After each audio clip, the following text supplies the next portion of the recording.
July 2023, the Pacific Northwest will be transformed. Don't miss Seibert Northwest. Featuring special guest Paul Eiding, the voice of Perceptor. Panels hosted by Mike Seibert Radio Podcast. Robotics, contests and trivia. Local artists and dealers. Exciting raffle prizes. A Transformers experience by the fans, for the fans. Get your own exclusive Generation Zero transforming action figure. This Cybertronian festival features the Bumblebee Camaro inspired by the films. July 8th at Kent Commons Community Center. Immerse yourself in Seibert Northwest. More at SeibfestNW.com. SeibfestNW.com. SeibfestNW.com. SeibfestNW.com.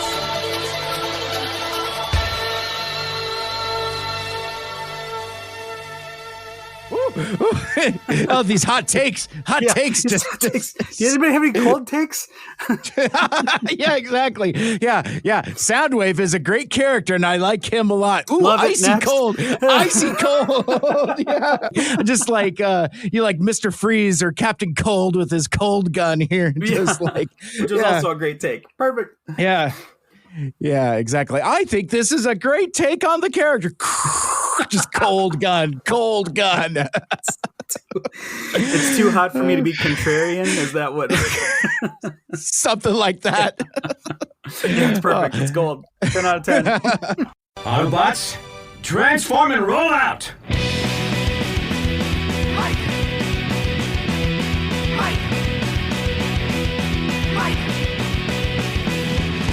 So many Mike. So many Mike. So many Mike. So many Mike. Hey, welcome back to Two Mikes, Two Furious Animated Transformers. We are the podcast where when you listen, you are Mike. You are Mike. I am Mike. My name is Mike Seibert. I have never watched Transformers animated before, but joining me on this animated adventure is serial rewatcher Michael Andrews. Hello. Yeah, I am also Mike. I am also here. Yes, you are Mike. How you doing, sir? You know what? I am doing very well. I mean, we are knee deep in summer season. It's early July, and coming up this weekend, I'm going to be part of a Cybertronian festival here in the Seattle area, Seibert Northwest. Yeah, it's our 10th annual convention, and if you are listening to this the day that it drops, this Saturday, July 8th at the Kent Commons Community Center, we're having our 10th annual unofficial Transformers conventions by the fans for the fans. You've probably heard me talk about it on all of my other podcasts. So I'm not going to dwell a lot here because we want to try to keep Two Mikes, Two Furious as evergreen as possible, because if somebody's coming back like 2 years from now saying like, what the hell is a Seibfest? Well, go to Seibfestnw.com, CYBFESTNW.com. What's the internet? Because does the internet still exist? Well, given recent news with the Twitters and whatever, I mean, maybe not.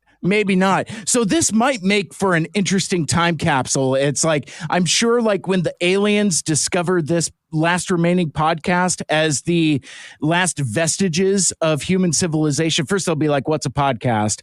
But then it's going to be like, what was the internet? What's a Seibfest? Right. What's a Transformer? Right. I think about that all the time, and the idea of evergreen content. I'm just like, is anything we've talked about so far evergreen? Is any of it safe? I mean, who knows? Right. But yeah, it's going to be a really fun time. So I'm really excited to be a part of their organization team as the media coordinator person. I've been doing a lot of interviews and coordinating a lot of interviews.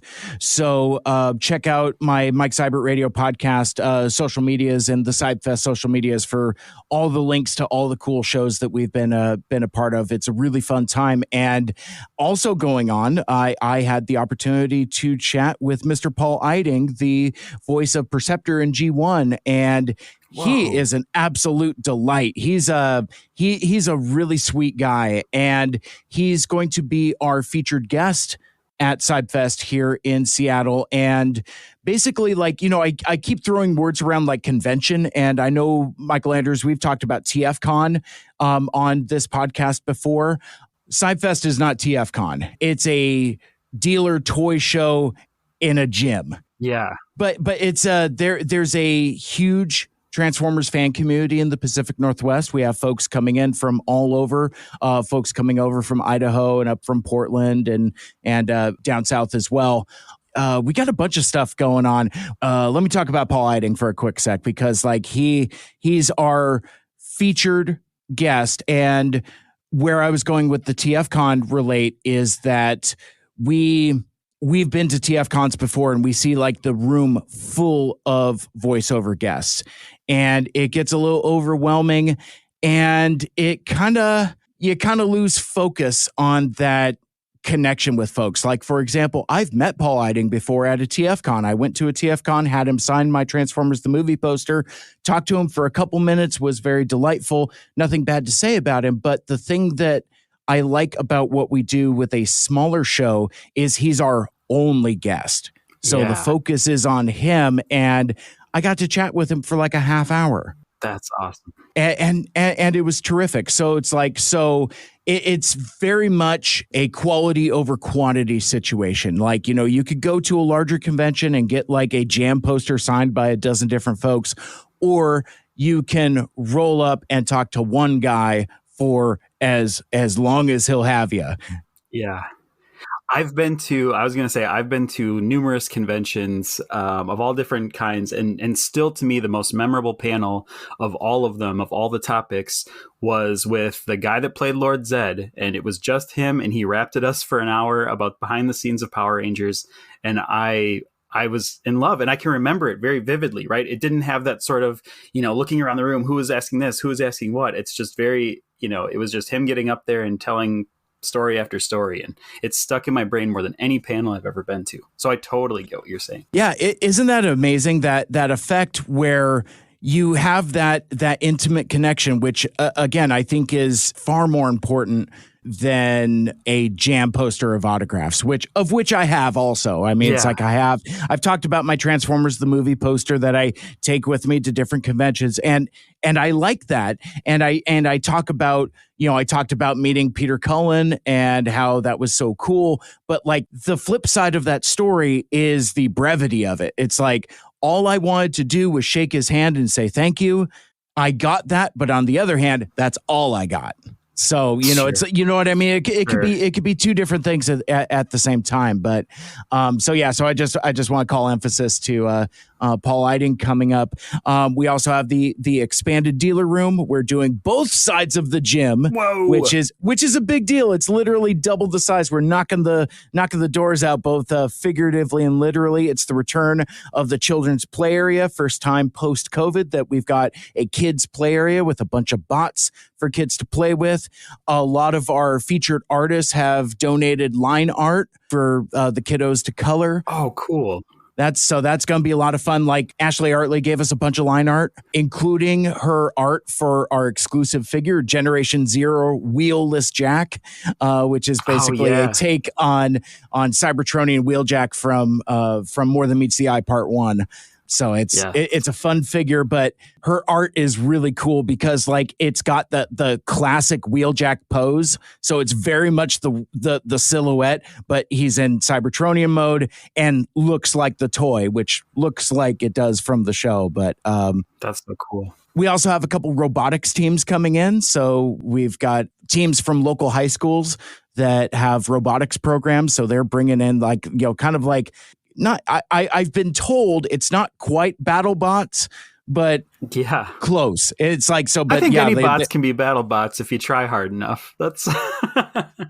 I love that, Michael Andrews. You will like this. My buddy Scotty is bringing his Bumblebee Camaro. Oh, cool! he's had this Camaro forever, and he's done so much upgrading, customizing on it, like inside and out. It's like it's all black and yellow. It's all Autobot logos. He's got the biatch of air freshener in there. Yes, and so it's very Bumblebee. And does he have the disco ball? Because the light reflects off the disco ball, and he surely does. He surely does.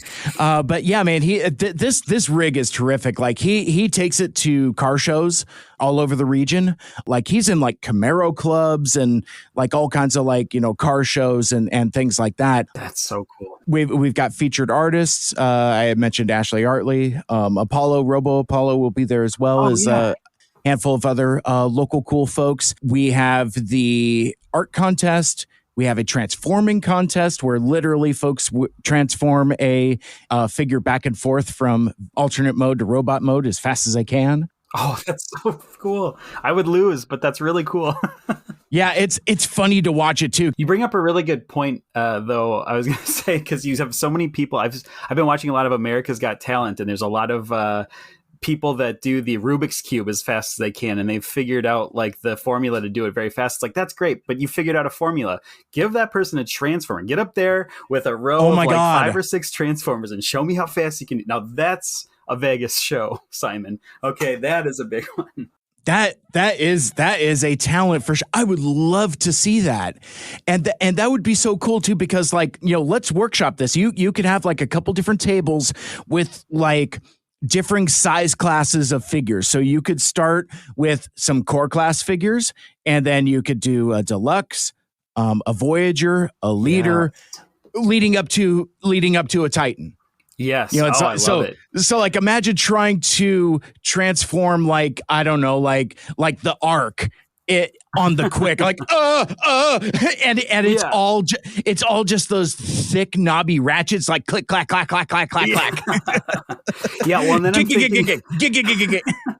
I'm thinking of like the next evolution, like how does someone take it to the next level for the next, I'm still thinking America's Got Talent style.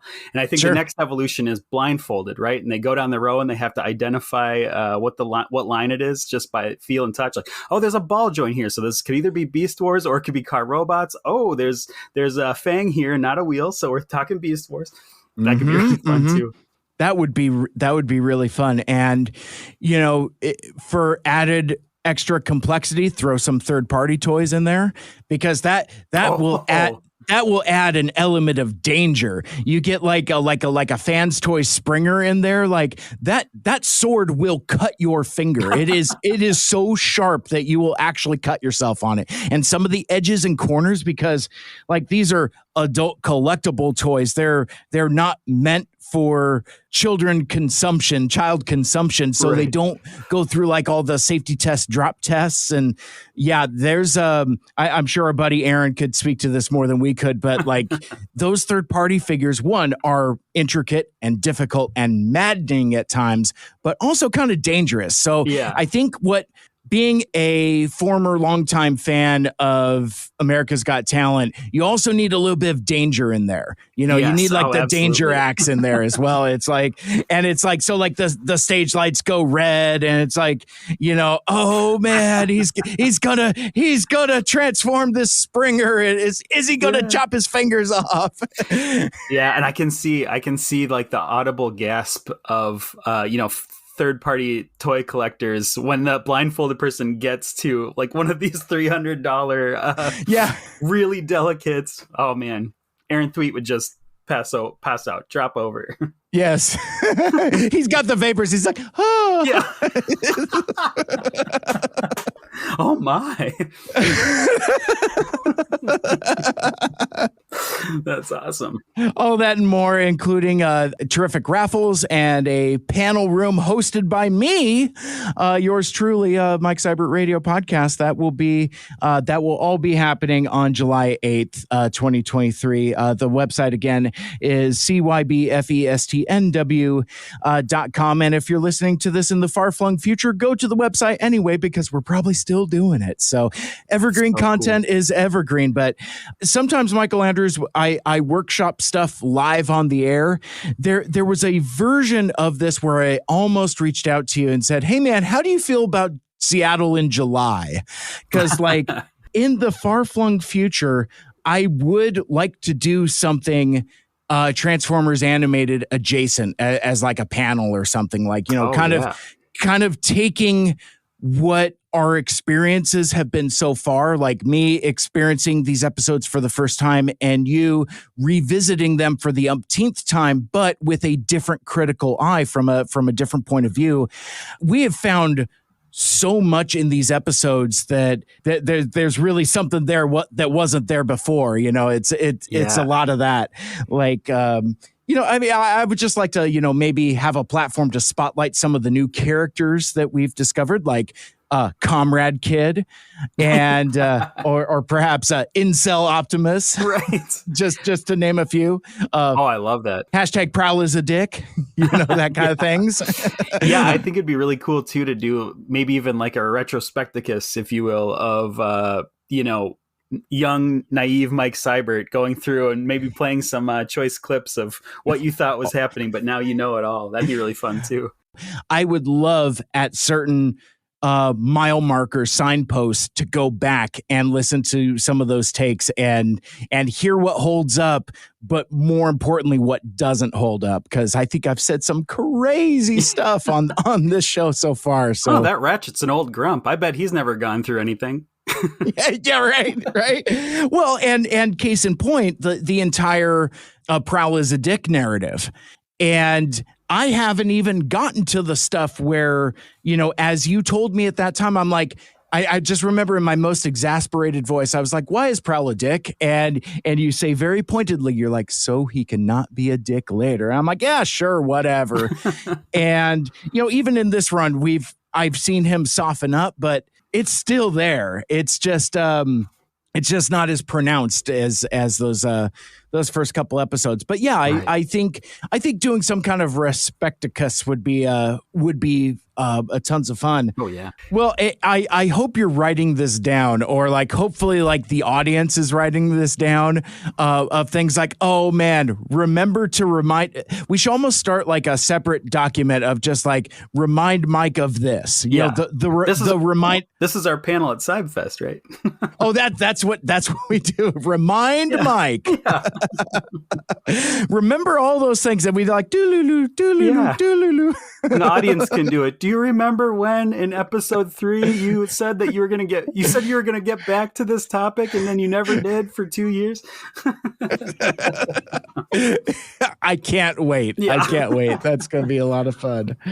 Because this is the podcaster plight, right? We're going to talk about this later in the show. Never get back to it. You just never. You just no. Just don't. We just make don't. A whole show of just coming back to those threads. I love it. So that being said, any other particular preamble or other pre-show grab ass we want to engage in before we kind of get into today's episode? No, I don't think so. I'm really excited for you. I've been, you know, since we've started this project, I've been excited for you to see this episode of Transformers Animated. So, yeah, this has been torture. Let's get into it. I've heard the same thing. Several folks have tweeted me. It's like, oh, man, this one. And in fact, I realized when I was watching it that, like, I think when we had Alpha Magnus on, he made some kind of reference to it that I didn't understand. Like occasionally folks will make these references that just go over my head. But like when I come back to it in context, because he said something about like a birthday party. And I'm just like, I don't know what you're talking about. Oh, yeah. Because like I thought at the time he was conflating the sleepover from Home is Where the Spark Is. And what I know now is the birthday party in Sound and Fury, but that's neither here nor there. So today we are talking about finally Transformers Animated Season 1, Episode 10, Sound and Fury, or Sound and Fury. It's when I watched it, it had an ampersand, so I'm just going to call it Sound and Fury. To Sound to Fury, I think is what we have to call it. Delightful. Airing on February 23rd, 2008, written by Henry Gilroy. And this is the Soundwave episode. And, you know, I don't want to give away everything and just make everybody just tune out now, but I like this version of Soundwave quite a lot. I really like the take, and it's very creative. Yeah, I was wondering about that, and we can get into it as the characters introduced, but I think this is such an interesting take on Soundwave, and I was like, chewing on my nails a little bit of like, this could be a love it or hate it for Mike Seibert, because this is a character this is your character, right? This is someone you've loved, and this is probably the biggest chunk of your collection other than the Lambros of, Soundwaves out there. So I think this is really cool. This is going to be neat to see your take on it. Absolutely. So we start, I love that we're just in TFA territory, because we start with Bulkhead and Sari. They're rolling up to a toy shop with a retroactively poignant name. Like, you see Wyatt Toys on there, and I couldn't help but smile. And I don't know if I would have had the same smile in 2008, because it's just like, the dude's naming it after himself. But now that Derek J. Wyatt has unfortunately passed away, it adds a bittersweetness to it. Yeah, this toy shop being called Wyatt Toys. Yeah, love that it got in there. I love that that's kind of been sort of immortalized in this series now. So beautiful. So Bulkhead and Sari are shopping for her birthday. Her birthday gift, or as Bulkhead calls it. So what do you want for your construction date celebration? Which I thought was pretty funny. As if we all have a stamp like when milk expires on us, right? Like, what's your construction date? Exactly. So basically, they're there shopping for toys and knickknacks. An idea, or at least for Sari's birthday, that kind of, when it's your birthday week or your birthday month, you got to go get, the feel for what you want. I just don't entirely understand the mechanics of what this store is. So is it a toy store? Is it a audio, video, electronic store? Because they're shown to have a fair amount of audio equipment. So I wonder if this is just Target, or maybe actually probably Best Buy is probably closer, or maybe like a Fry's Electronics RIP, one of those kinds of things. Like, because there's a fair amount of stereo equipment that we're going to encounter very shortly. Or is this just the world of New Detroit, where because robots and inventions are so commonplace, this is what people are obsessed with, even at toy stores. They just want parts to build their own things. Yeah, and in the far-flung future of 2157, all toy stores have ginormous amplifiers and speaker setups. But alas, our shoppers are interrupted by another human supervillain. This time it is Professor Princess. Professor Princess. And looking in the Allspark Almanac, her full title is Professor Penny Princess, PhD. So Princess is actually her last name, strangely enough. Yeah. and obviously a doctor. Yes, and a doctor, of course, which leads to a whole new level. Like, this is like one of those adults that look like kids. Is that maybe what we're supposed to believe? Or is she an advanced youth? Or is she like a 50-year-old, 60-year-old, 70-year-old woman in there? Well, maybe she took some of that Prometheus Black aging treatment or something like that. And it's gone too far the other direction. Right. The biochemical makeover went a little too abroad, huh? Because this character, kind of upsetting. Because it's interesting. I don't know what the state of Hasbro was in 2008. Obviously, My Little Pony is a longtime Hasbro IP, much like Transformers and G.I. Joe. I'm really kind of surprised that Hasbro bought off on kind of this presentation, because basically it's kind of, what's the unicorn's name? A powdered sugar. Powdered sugar, Powdered sugar. I mean, this is basically a shattered glass My Little Pony character. It's like an evil pony. Like a Powerpuff Girl and My Little Pony crossover as a villain. I was getting a lot of Rainbow Bright vibes as well. Oh, so yeah. Absolutely. Or even more accurately, Rainbow Bright from Robot Chicken, I guess. There you go. But yeah, this character's very odd in that, like, she shows up and is on the attack, and I don't entirely understand what the motivation for this attack is. As it says in the TF wiki, it's like, Professor Princess, who is on an ironically violent crusade to destroy violent toys, which I thought was interesting. which I thought was kind of interesting. Now, but I did like this line she gives towards the duo. She says, "Onward, powdered sugar. Let's discontinue this big naughty battle toy once and for all." Oh, that's funny. I just like the phrasing, discontinue, and you get some Army Man dolls who could be GI Joes from a certain perspective. It's some weird commingled Hasbro IP here, but that line is winking at guys like us for sure. I can tell you that. Yeah, absolutely. Definitely. Absolutely. There's like so much reference stacking in there. Right. And it's weird, though, because I don't think that Professor Princess even has as much screen time as the Angry Archer does.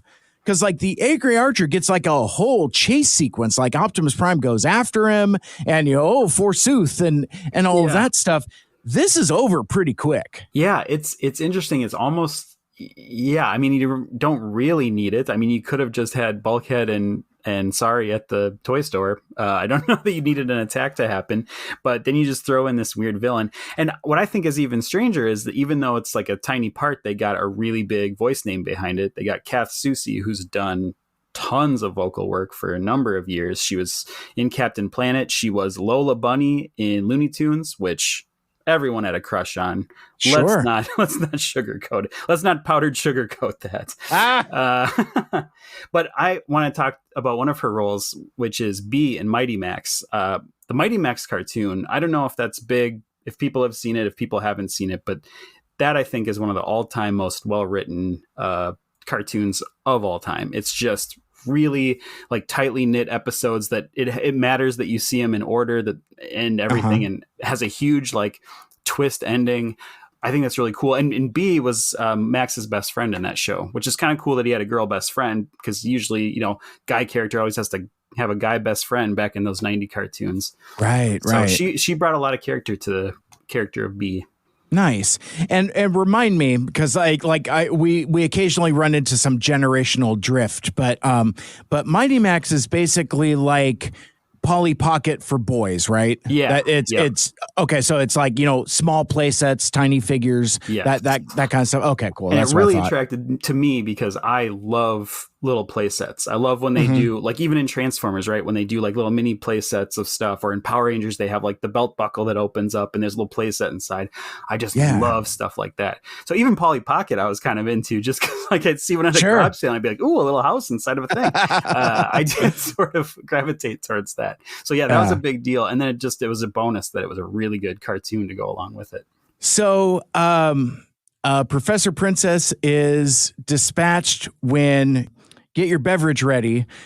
Man, you know what? First of all, make sure that, like, when you watch this episode, that you have a full tanker full of your chosen beverage, because in the Two Mikes, Two Furious Transformers animated drinking game, anytime Sorry Sumdac uses her key improperly or incorrectly or for less than noble intentions for her own selfish gains, you gotta drink. And this episode's the Night Ender. This one will take your breath away. It's all key all the time. All key all the time. So basically what Sorry does is she uses her key on this stereo system in the toy store, and one of the notes that I wrote in all caps, I wrote death metal. And it comes back around later on as well, but canonically, Sorry Sumdac likes heavy music. And I have a lot of friends in the Transformers fandom who are fans of heavy music and identify as metalheads. In fact, I got Buddy Jimmers who's in an industrial band, and has an entire industrial music label, and produced one of the heaviest renditions of the Transformers the movie soundtrack I've ever heard. So go to Distortion Productions and check that out. The Respect the Prime album. Anyway, it's an industrial music cover of the '86 movie soundtrack. It's terrific. Oh, cool. A little heavy for my taste, but like I still like it for what it is. But anyway, like I just like that this heavy music.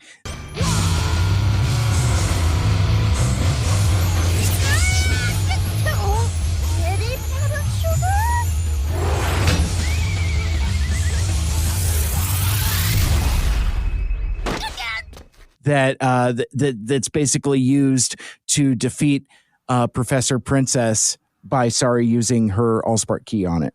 Yeah, that was a very Sari move. Maybe she didn't even know that the key was going to do that, but she was psyched when it did. That was like her signature move right there. I like that this line that she drops here too. She's like, This girl needs to cut down on sweets.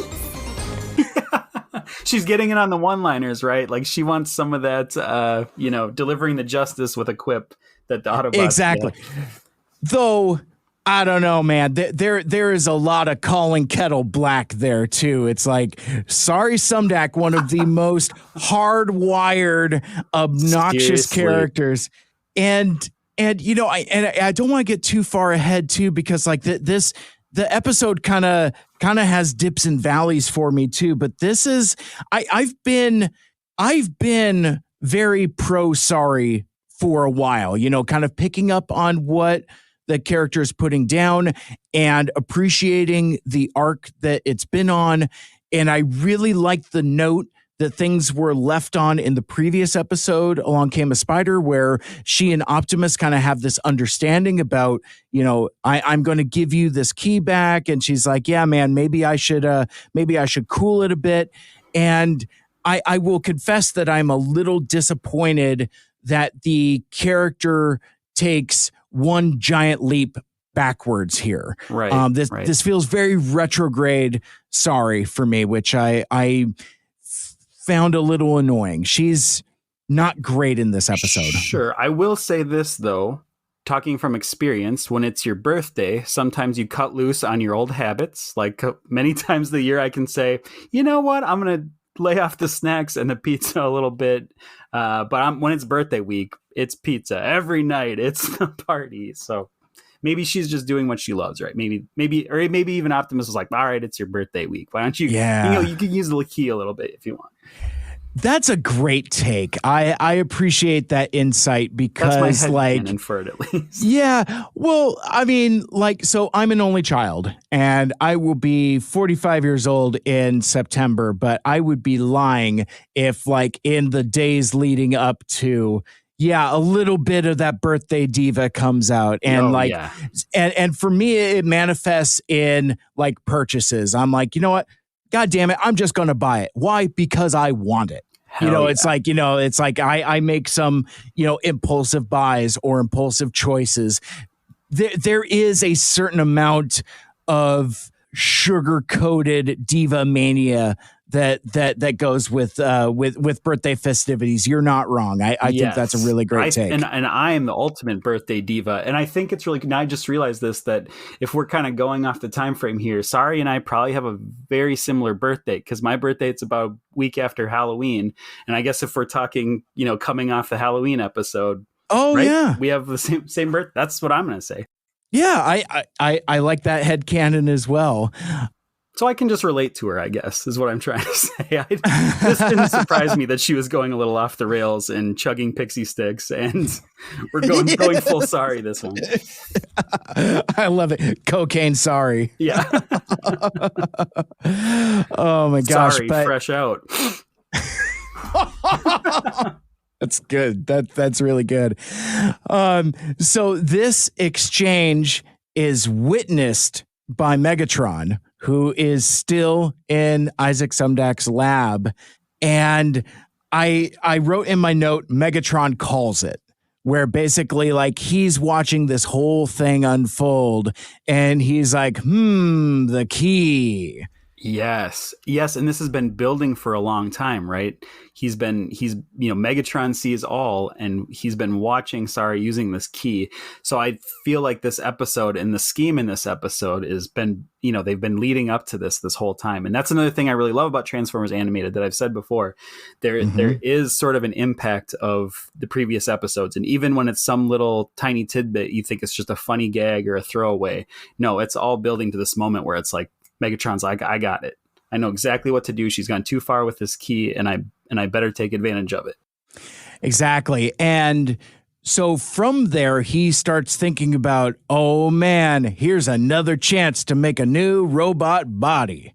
And I love this interaction he has with Isaac Sumdac, where he comes in, he's like, oh hey, what you working on, Megatron? And it's like, oh, nothing, just a fun music toy for Sari's birthday. And he's like, oh hey, that's pretty cool. You keep doing you, Megatron. This is great stuff. I'm gonna go back to building war machines for the police department. You keep working on a gift for my daughter. Yes. Well, and obviously, as we will see, I don't know. It's like the more we see of it, one, this is definitely the RoboCop future, but then also Isaac Sumdac is definitely the Tony Stark of this situation. And basically he's kind of a war profiteer in a lot of ways, because we see these machines everywhere.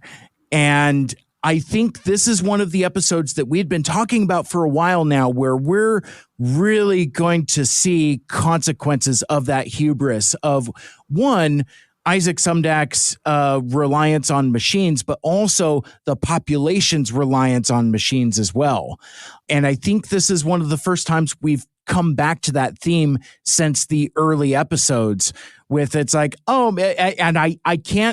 I still can't shake the deliberate visual of the servant robots. They're shown taking out trash and things like that. But the one visual that's always stuck with me is the robot scrubbing toilets. That just, because that's like, I deliberately presented as like the lowest of the lowest thing. Right. And I think that really comes into play in this particular episode. And looking at so this is episode 10, and there's 16 episodes in season 1, I think. Yeah, something like that. This feels to me that it's the beginning of the tipping point. Like we're kind of like just about to get over the crest of the roller coaster and really start, like, all of this stuff that's been building up for all of these last few episodes is really going to start paying off. There was a part of me that was like, all right, it's another one-off character episode. Let's get to the overall story. I mean, that's the one thing about having like an overarching thing, but then also kind of self-contained character episodes.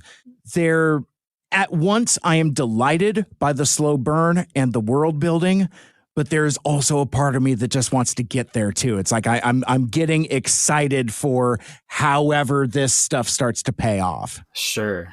Well, yeah, and even with just talking about this episode in particular, you must be, if you didn't have a clue from the title of this episode, you got to be like, let's get to Soundwave here, right? Because now we're talking about Megatron designing a musical robot. It's like, it's Soundwave, for the love of God, just say it. It's Soundwave.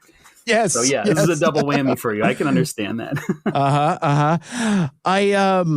I like that we touch back on Sari's robot dog Sparkplug, and yeah. I don't remember if it's here or if it's later, but Isaac Sumdac is lamenting that Sari's already bored with it, and says something like, "Oh, just 1 year and already bored with it." That kind of thing. Yeah. But that does pay off here for sure.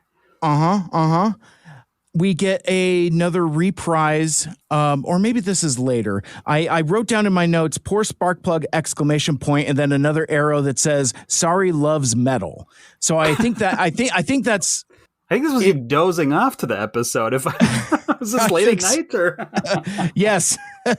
Sar loves metal. What the? Yeah. Well, because there's this scene in her room where she's like futzing around with Sparkplug, and then like, did I make this up? Like she's listening to heavy rock, right? Oh yeah, I'm sure. Yeah, absolutely. That sounds right. Got it. So what I don't know is if that is before or after the disastrous birthday party. And so right. so the birthday. Yeah, I think this is one of my favorite scenes in all of this show. I mean, if we're not talking about just like cool fight scenes or something like that, this scene is so funny and so clever. I really like it, actually. Tell me more. Well, you get the day of the party. You have all the kids show up begrudgingly to the party, and right off the bat, they're like, "Do you think she's gotten any better over time?" kind of a thing. And she just instantly like spits in the punch bowl. Like if I was trying to write an embarrassing thing for someone to do at their birthday to like turn off other kids, it would not have been that. I didn't even see that coming. I just like, I spit out my drink when she spit in the punch bowl.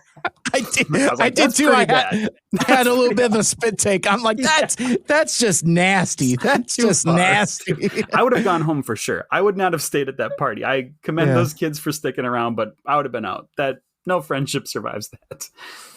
Well, and basically you learn that they're more or less forced to be there because like they're shown to be, I guess, children of employees, I guess, because Isaac Sumdac says something about like, you know, having his thumb, you could feel his thumb being pressed on the scales here, and that these kids would not be there otherwise. Well, and that's another hint at kind of Sari's the tragedy of Sari, right, is like she just doesn't have friends of her own. She just can't seem to lock them down. I'm glad they brought that back. I'm glad it wasn't just a missed beat of like, okay, now there are kids at the party. They brought back the fact that like she's just misunderstood and, you know, doesn't really have friends of her own. You got to bribe people to come to her birthday party. Yeah. That's sad. Yeah, because we haven't been back to that in like a half dozen episodes, because from that point, after we see her in Sumdac Industries, she's just hanging out with the Autobots and Tutorbot. Yeah, and I'm going to get to it a little bit later with a couple scenes, but yeah, this is a great time to mention. I think this episode in particular is a great sequel to Home Is Where the Spark Is for a number of ways. But yeah, we're seeing it paying off here. She had to have a slumber party with, you know, robots because she didn't have any friends, and now her birthday is, you know, basically her dad paying her, you know, parents that work for him to go to this party.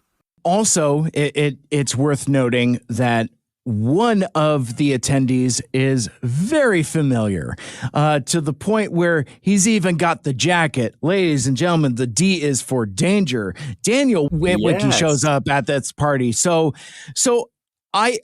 given what we just said a moment ago, that these are the children of Sumdac Industries employees, does that stand to reason that Spike and Carly work for Isaac Sumdac then?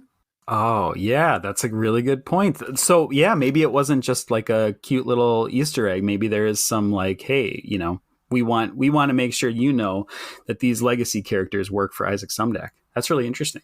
Because we saw them as a family back in what, episode 1? Maybe 2? Right. Very, very early on. And at a point where it's just kind of like a throwaway visual gag for the boomers in the audience. Like, see, hey, and they even got their 2005 futuristic space outfits on as well, because, you know, the fashion sense of the far-flung future of 2157 in New Detroit is retro weird. So it's like they look like they belong with Comrade Kid and everyone else in their weird outfits here in Detroit there. Yeah, I was going to add, notably absent from the party is Comrade Kid. That's he must have had orders from the center that were conflicted with the party that day. It's off on a mission. Say one word and he kills. Yeah. Jeez. But before we get over this party thing too, another scene that I thought was really funny was the piñata scene. Oh my gosh! Cuts to Ratchet going, "Smack it, smack it." Too much. In my notes, I wrote smack it already! ! Ratchet loves violence. Yeah. What a sick freak Ratchet is in this. Well, he's suffered the deep hurting and deep seated trauma, so he's he's still working through some stuff. Even though he's talked to Optimus and kind of opened up a little bit, he's still very much curmudgeon-y Ratchet. And incidentally, not to go on too much of a tangent, as the episode progresses, you get some pretty good Ratchet later on as well. It's good stuff. I love the idea that he doesn't even know there's candy inside the piñata. This is just an act of destruction for him that he thinks is fun. Smack it already! Right? It's, smack it's it. the Tommy Lee Jones in Men in Black 2 when they're like, how'd you know his head was going to grow back? And he goes, it grows back? But yeah, so to underscore, the kids were gonna leave, but then here come the Autobots. And I love that the Autobots are celebrities. We've said before that they're celebrity superheroes, and I think one of the kids even has like a t-shirt with what looks to be like either an Autobot face or an Optimus Prime face on it. It's very, very interesting. Yeah, they're big fans of that. So maybe they didn't have to bribe these kids too hard to come to this party. There's a chance that they could see the Autobots. So and it's also good to know, it's good to check in on like PR for the Autobots. Does the city like them? Does the city approve? We're kind of seeing that, they are kind of welcome in the city. They're not so much of a menace or a scare at this moment. I think that's nice to show. And who wants to go for an Autobot ride? Oh my gosh, this entire sequence. I'm gonna put up my notes again, and we'll see if we can. All caps, he said the thing with 2 exclamation points. And that is, if that isn't a window into Peter Cullen's existence, I don't know what is. But for me, well documented. I love a good transform and rollout, and I absolutely love this entire thing where it's like, come on, Optimus, say the thing. Yeah. And he's like, sigh. Okay, transform and roll out. And I cackled. I was like, yes. Yeah. Yes. Well, it's such a good twist. And I wrote down, the kids are Mike Seibert here. Like, they want to hear his line. Like, give Daddy what say he wants. the line, Bart. do it. Exactly. Well, and but if Mike Seibert was at that party, I would roll up. I'd be like, call the axe. Call the axe. Get a piñata that looks like a spider, trying to coax him into smashing it to pieces. Oh, see, you would think that Optimus would already have those skill sets in there. So, they're all kind of confused about the piñata thing. And he's like, I got this. I know what to do here. It's like, Optimus, no. You have to shred it until there's nothing left. I know exactly what to do here. Oh, but then we get post Autobot ride. We get, oh my God, poor Bulkhead. I feel so bad for him in this entire episode. This is so sad because he has now so the Autobot ride, basically everybody jumps in different vehicles, right? So it's Bumblebee gets some kids and nobody wants to ride in poor Bulkhead, right? Right. Because he came in and ended up smashing the piñata. So I think they're a little bit scared of Bulkhead. That's right. Leaves all that wreckage behind. And he says something to the effect of oh, I guess I'm just by myself again or something like that.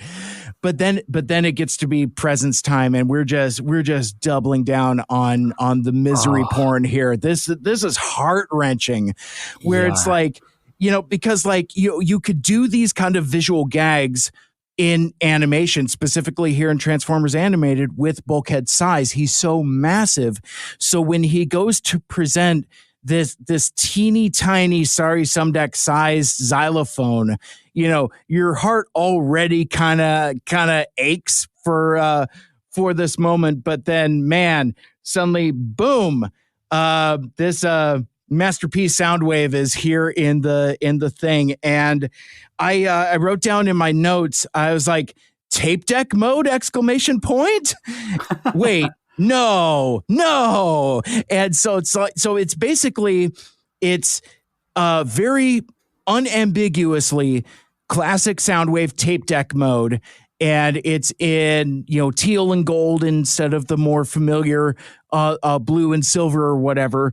But it's still, it's very clear what it is. But I like, it's got this reader board on. It's like, happy birthday, sorry. It's just like flashing. And I don't know what I was expecting. What was I thinking that this tape deck mode was going to that's what the Soundwave was and was going to transform. So it's like when they pull it away and it's just a box. I mean, again, I wrote it in my notes. I was like, no, exclamation point. It kind of threw me off a little bit. And then you see this somewhat Soundwave looking robot, but then it kind of sparks to life. And this episode can just be called, he said the thing, the episode, and he speaks and he says, I am Soundwave. And my heart just swelled because even though it's not Frank Welker, I do like this performance from Jeff Glenn Bennett, which we'll probably talk about as we go, but it's got the vocoder effect. And so even though it's not Frank Welker, because of that specific audio effect, it has the up-down sing-songy type delivery that's a Soundwave voice. And I was delighted to see that they got that detail, quote unquote, right. Whereas there have been several other iterations of Soundwave and a bunch of different versions on the voice, including in the live action movies where they brought in Frank Welker to do the Dr. Claw voice, but they didn't put the effect on it. Yes, I'm still mad about that. Fight me. But I'll never not be mad about that because it's just like it. Anyway. Understandable. Understandable. But whereas in say the most recent Netflix show, it's they just put more vocal distortion on it, so it doesn't have the vocoder effect. It's not just the static distortion and kind of a more stoic read. You need the up down also. You need the modulation. The modulation comes from the vocoder effect, right? And and it's kind of hard to explain, but it's like when you hear it, you know it. So for me as a super fan, I know when it's missing, but conversely, I know when it's spot on. And it's like when he presents himself and says, I am Soundwave. And I'm like, Chewie, we're home. Yeah. I mean, it got me right off the bat. And then he starts dancing. I love the up down as his torso just spins around while his head and legs are fixed. I thought that was so funny. Yeah, it's good humor in this one too, and good visual gags as well as writing gags. That's really cool. So I want to take you back, rewind in your mind a little bit, time travel a little bit to the Mike Seibert that was first watching this for the first time, and maybe you kind of knew a little bit about Soundwave and what he was like in this show. But was there a moment where you're like this is the final design of Soundwave and this is what we're getting? Was there a moment of oh no, or was it oh cool, I can live with this Soundwave? I think it was a little bit of both, because it's through my cultural osmosis and my Transformers animated absorption through osmosis, I know what his alt mode is. And I know that, and it doesn't happen in this episode, but I know he gets tapes. It's we even talked about the Ratbat Keytar and all of that. So I know that Soundwave returns and that he returns with friends. So answering a question you didn't ask instead of the one that you did ask, I was kind of surprised to not see tapes or any kind of representation of his minion characters. It's oh, this is a totally different take. So with Soundwave, I was kind of disappointed that he didn't have minions. I did know that his alternate mode is a truck. So what I what I didn't know is how he gets there. So I don't think there was a part of me that thought that this music player was his final form. But I mean, I don't know. I guess I didn't think about it too much. I just kind of let it happen as it was happening. I was too busy being distracted by the lights and the dancing and stuff. And I thought it was very entertaining. Yes, lights and sirens score very high for this episode. Very high, very high. So I guess to answer it that way, I didn't really give it much thought because actually, I don't know. Megatron says something about like, oh, this could be the beginnings of a new robot body or something like that. So it's like I had a few different things going on with me, but I didn't think that this was going to be his final form, for lack of a better word. Oh, sure. Yeah. Also, I want to talk about Soundwave's signature song for a second because it comes back and it's important throughout the episode. But this little like 3-note like beat that it has that's always present. This is awesome! Best present ever! I swear, you're gonna have to look this up, but I swear there's this song called Coffee by Sylvan Esso, and I swear it's the Soundwave song, but like in a real song. Maybe we can isolate that or something, but I think it's spot on that. You'll have to have a listen. True, it's a dance, we know the moves. The bow, the dip, the woo. Though the words are true, the state is old news. Wrap me in your arms, I can't feel it but rock me in your arms, I can't feel it but Yeah, and I'll drop that audio in there. But yeah, so Sorry is completely enamored with this Soundwave toy, and Bulkhead is yesterday's news.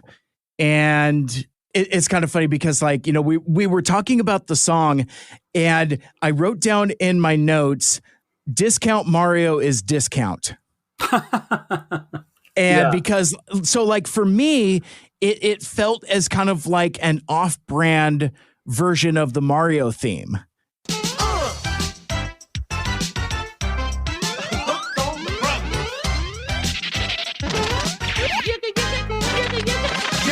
Oh, okay, sure.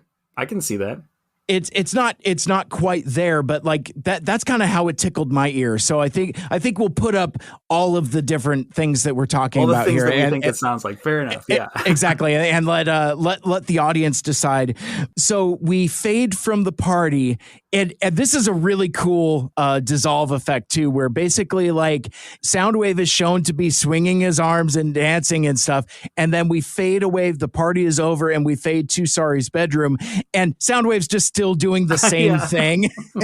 and she, much like with the dog Sparkplug, she's now bored with Soundwave in his current form. Yes, this is true for like real kids when you get them presents, and it's definitely built into Sorry that she gets bored of this stuff quick from the very moment we meet her. So yeah, she's bored of Soundwave. Everyone saw that coming, right? Absolutely. And what happens when Sorry gets bored? She uses the key. She does the thing. I wrote in my notes in all caps, "Oh, come on!" ! Because she chooses the key immediately. Yeah. It's like, you know, maybe press some buttons, see if he has other songs. You know, maybe he has. I mean, it's 2157 in New Detroit, for goodness sakes. Surely he can play more than one song. Yeah, there's gotta be like a live radio setting, or maybe it's a Bluetooth situation. Just try to do something else with it. Oh my gosh. Try transforming it, for God's sakes. It's a transform. Right. Yeah. Sorry discovers true crime podcasts. Yeah.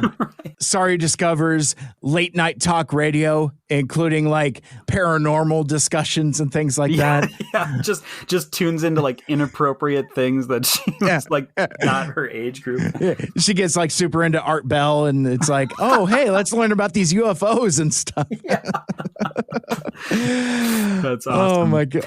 But yeah, using the key is exactly what good old Machiavelliatron was planning on the whole time. And at first, going into this episode, I was like, it's so smart. It's so smart that Megatron latched onto this thing about Sorry and uses her key overusing to his advantage. But at the same time, it's pretty obvious that she does it. So I don't even know if it's that good of a scheme. I think anyone I almost think Megatron could have like called Sorry into his office and been like, I'm going to need you to use that key. And she'd be like, done and done. I was going to do that anyway. That's just Tuesday for me. Yeah, exactly. But instead he goes through this long thing to get her to use it. But it works. Yeah. She does it. It totally works. And so Soundwave begins to evolve. He gets bigger. He's got like these shoulder speakers. Yeah. And we see schematics. I love schematics. You know me and schematics. Oh man, this episode is rotten with schematics porn. Yeah. Because like you get to see a lot and like all of the different evolutions of Soundwave, and it's some really cool stuff. And I think that's where Megatron in his hideout is just like, yes, show me them schematics. It's doing the thing. Right. And it's kind of interesting how Megatron can change tactics, and he's got a good tactical mind for adaptability, because like, it was established earlier that he needs dystronium to make a Cybertronian body, right? Mm-hmm. That's what he needed your boy Nino Sexton Nanosec for. Yeah. That didn't work so well. So I would imagine he's thinking now, it's like, well, wait a sec. How about instead of building a new body whole cloth, why don't we just Pokemon this thing up and just evolve it up to a suitable body, which is pretty smart. And again, taking advantage of what Sorry was already going to do. Right. And he knows something that the audience has only kind of been ruminating on now, which is that key has a mind of its own. It's doing its own thing and its own cause. And so it is smart in the fact that he needs to sort of give the key a cause that it'll go along with, because there's a chance that he might not be the thing that the key wants to repair. So he maybe needs this intermediary plan to build this new body. So in that case, it is a very good scheme. Yeah, for sure. Is it here that we see that Bulkhead is getting increasingly suspicious of Soundwave, and where we're seeing more of that rift between Sorry and Bulkhead? Not exactly. So next up, we see that Sorry, it's weird because I don't think it's actually only been like a couple hours after the party, because Bulkhead appears at the window and says, hey, what's up? I haven't seen you for a few days, kind of a thing, and smacks the key out of Soundwave. So yeah, that's a little aggressive. So probably he has been, he has had his suspicions, but at this point, there's no good reason, right? Like he just hates this toy. He's just jealous. Yeah, because his gift didn't go over well. Oh, and I wanted to go back to that too for 1 second, because I think it's so sweet that how gently he holds that little xylophone when Bulkhead's just so destructive of a person. Like he pretty much can't help smashing anything. So the fact that he's still got this little xylophone, he's being so careful with it. Like we see how careful he's being because we know what he's capable of. I think that's just beautiful. Does he actually give her the xylophone? I don't think he does. I think he keeps it. Yeah, no, he hasn't given it to her at this point. No, he's too embarrassed to give it to her at her birthday, and he's just coveted it away somewhere. And it's kind of during this, I think, where Megatron kind of sees what's going on and sees the rift and says, it appears that if I want a new body, I must separate the child from her dim-witted but powerful friend. Yeah. That kind of thing. Well, yeah, he's pissed, right? Because Sari's about to go into super upgrade mode. She's just reached peak boredom, and here he busts in, and she agrees to go for an Autobot ride with him. So, yeah, I mean, this is like, damn it, it's about to work. He's literally like watching his plan almost come to fruition, and then Bulkhead, hey, you want to do something else?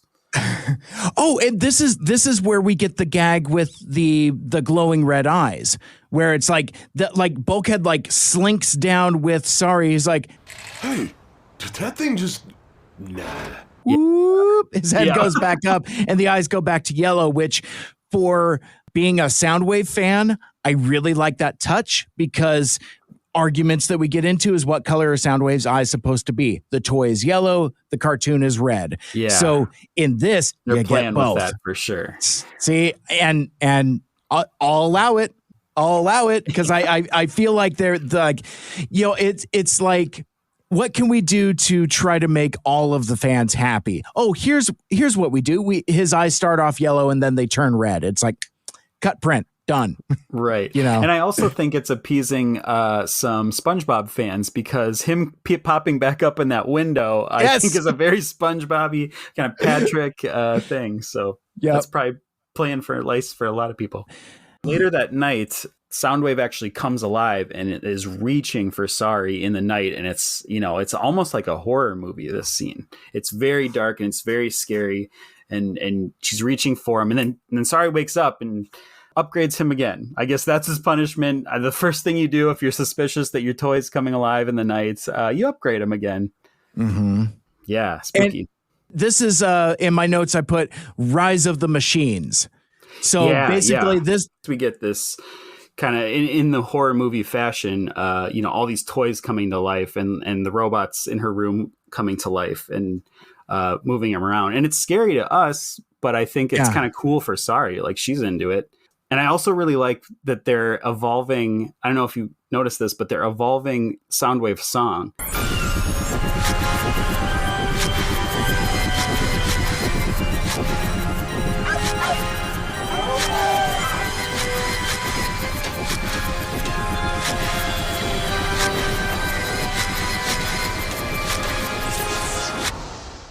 Like, now it's a little spookier when he's doing this stuff, but it's still got that little backbeat. But it's sort of like, in Age of Ultron when they slowed down that Pinocchio song, right? It reminded me of that. Like, now you're making it spooky, or that's kind of been a trend lately in Hollywood to take those fun songs and make them scary, make them spooky and slow.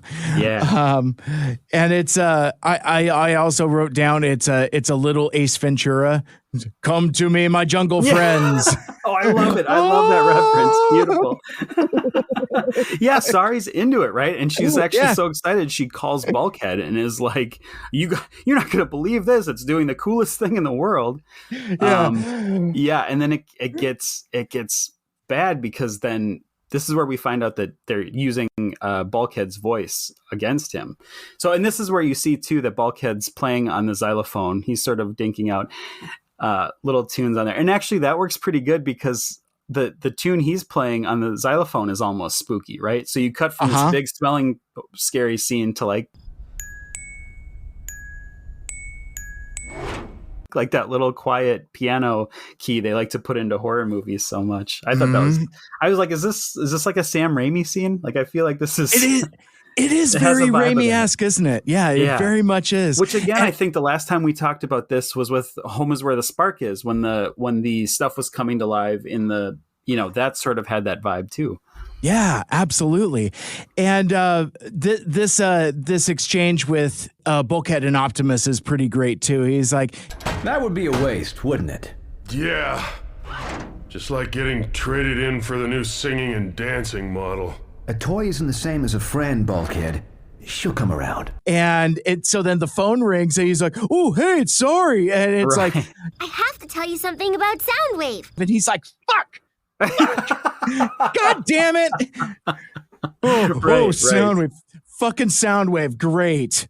Thanks is a lot. A very relatable scene. Like, we've all had a phone call like this, or we are so excited we're like lamenting over it, and then we get the call and we're super excited, and then it is what we feared, and it's like, fuck.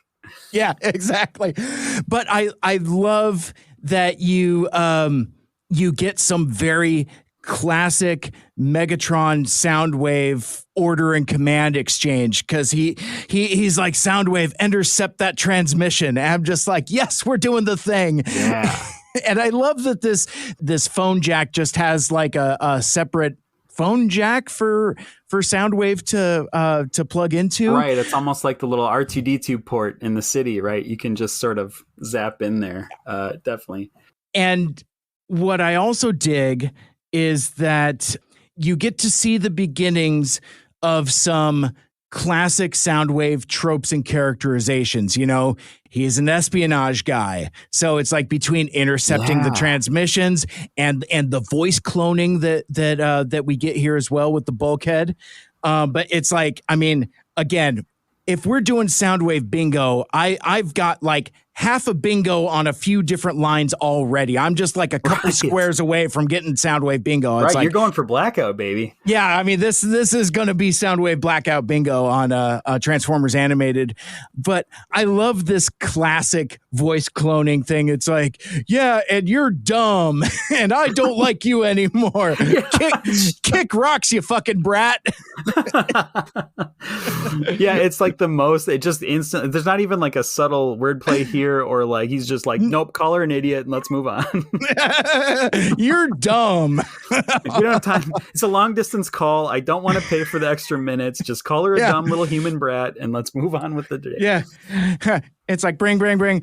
Or you please accept the collect call from you're dumb and I don't like you. Yeah, right. To accept the charges, press 1. It's like, no way. Will you accept a collect call from, I'll pick you up by the Orange Julius. Right. Don't forget your brother. Exactly. So basically the phone call wraps up and Bulkhead is particularly upset, and Optimus kind of tries to comfort him here a little bit, and he Bulkhead says this this really poignant, heartbreaking thing. He was like, that makes sense in the cogs, but doesn't feel right in the old spark plugs. Which just yanks your heart out, because like Optimus is talking about, like, you know, was it like, you know, evolution of friendships and changing interests and shifting tastes and things like that. But, you know, because like one of the realities that we, the audience, and the Transformers have to face is that Sari is a human child, and that human children age pretty quickly, and they put on a lot of mileage very quickly. It's amazing how quickly children grow and develop. It's like, you know, you'll see them 1 year, you'll see them a year later, and they're completely different people. Right. And it's sort of probably tracking with Bulkhead, that I think what he's feeling is a little bit is like, I'm Sari's toy that she's getting bored of, right? Like I'm just the big gift that fell out of the sky, and now I'm kind of old news. So I think he's feeling that a little bit too, which makes it extra sad. Absolutely. Well, and also looking at it through the lens of mortality. And, you know, we talk a lot about on this show the importance of the human element to the Transformer story. Like you and I are pro-humans in Transformers, which we're kind of occasionally by ourselves in that take. You know, I think you need the humans to really convey the scope and scale of the Transformers. So if you're just doing Transformers with no humans, there's no sense of scale, and it doesn't matter if they're giant robots or regular sized robots. It doesn't matter. They're just robots on screen. It doesn't matter at that point. But absolutely. But the other thing I would say as well on the tip of mortality and growing is that, you know, Sari's entire lifetime is a blink of an eye for the robots. I mean, you know, the Transformers are kind of, I don't know, almost like vampires or immortals or that kind. You could do. I'm surprised there aren't more stories like that. That, like, you know, kind of like a Highlander version of You know, it's like what I would really like to see in my fan fiction brain, I would like to see Spike and Bumblebee's last ride. You know, it's where like Spike is old, but Bumblebee is still Bumblebee. You know, that kind of thing. And I don't think there's enough of that in Transformers fiction. Now, you could say like in the IDW comics, Verity obviously does a lot of growing and developing. Yeah, I was going to mention Verity is probably the closest we get to that. Yeah, absolutely. And done very well too. Absolutely, that's very good. Yeah, I think now that we're getting further and further away from IDW, I hope Verity is a character that it doesn't get forgotten about, because that was some terrific character work across like an entire overarching story that it is kind of underrated, I think. Oh yeah, I'd love to see Verity come back in some form. Yeah, that'd be really cool. Well, I mean, if we get Noah basically wearing a kicker suit from Transformers Energon, then why can't we get Verity somewhere? Yeah, seriously. I think there's got to be a role for her in the next movie. That's a name drop we need. That would be very, very cool. Yeah, so Sari. So yeah, back to the action here. Sari gets called a dumb little human brat, so she goes for the ultimate revenge, which is apparently taking Soundwave to the park and making a jamboree out of some of the tireless mechanical partners that are there at the park. It's sort of like that scene in the Disney Tarzan movie, right? When they go and like play with the campsite and turn junk into musical instruments. There's like pounding on each other. Well, and I love how elaborate this scene is, but I especially enjoy the drum robots, where it's like I didn't realize that they were robots until they switch places, where it's like, you know, they switch places and they drum on each other. Yeah, very, very Junkion-esque. Yeah, you know, right? It's like garbage cans. Yeah, exactly. You know, it's hard to knock them down, but it's getting them to stay down that's the trick. But I just really like, and I like the size of them. These just giant dumpster garbage can robots that they just flip and turn on each other. Even Tutorbot kind of gets in, does a little uncomfortable jig there. It's pretty funny. Right. Yep. Just like a teacher trying to, like at a school dance or something, right? Just kind of awkward, keeping their hands down here. Mm-hmm. So Bulkhead arrives on the scene in typical Bulkhead fashion, and he's just unhinged at this point. It's like, that Soundwave is evil. Yeah, right. Well, and it's juxtaposed at the same time that Soundwave is doing something evil, right? He's actually Sorry at that point, and I think the targeting reticle is so cool because it looks like the boombox buttons, and it blinks in different formations of the boombox buttons. I think that's so awesome. So clever, and I'm glad you pointed that out, because like I didn't write it down in my notes, but I remembered it, and it's just like how cool how the shapes shift and change, and that's such a cool, clever way of integrating the shapes of the buttons in a way that we've never seen before. Right, that could have just easily been a red dot, and we all would have known what it was, but instead they did like something a little cool with it. But I also think this scene is really cool because it's smart, because now Bulkhead breaks up this scene and he looks like a jerk, and also Soundwave gets that upgrade he couldn't get before. So this is sort of Machiavellian of the Soundwave bot, because where he couldn't get that upgrade before, now it's like we have to do it. You destroyed him, right? You broke him. Yeah, you broke my toy, you big asshole. Yes. You did that on purpose. Yeah. And I love this misdirect here, or red herring, or whatever you would call it here. Soundwave really playing it up, where Bulkhead is like, look, he's got a cannon. He was going to shoot you, and it just turns into a sad trombone. Yeah, it's like it's like a very cartoony, like the talking trombone type thing. Poor Soundwave. He's like, oh no, I'm so innocent. Yeah. I wouldn't hurt nothing. I'm just an innocent toy. Look at my Widow Kazoo.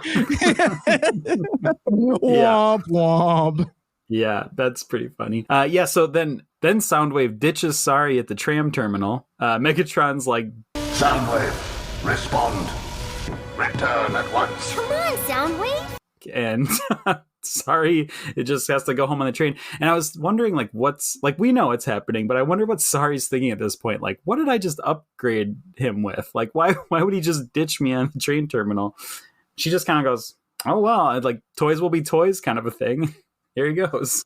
She just kind of like cocks an eyebrow, and that's really kind of about it. But this sequence is so important because it's like, well, first of all, and I don't recall if we talked about it earlier or if it's this is the time where we see it, but we know Megatron is talking to Soundwave, but we see in like mirrors and computer monitors and windows and things like that, we get another reprise of that Megatron self-actualization as Cybertronian Megatron. Really that version that we haven't really seen before, that the same apparition that appeared to Nanosec.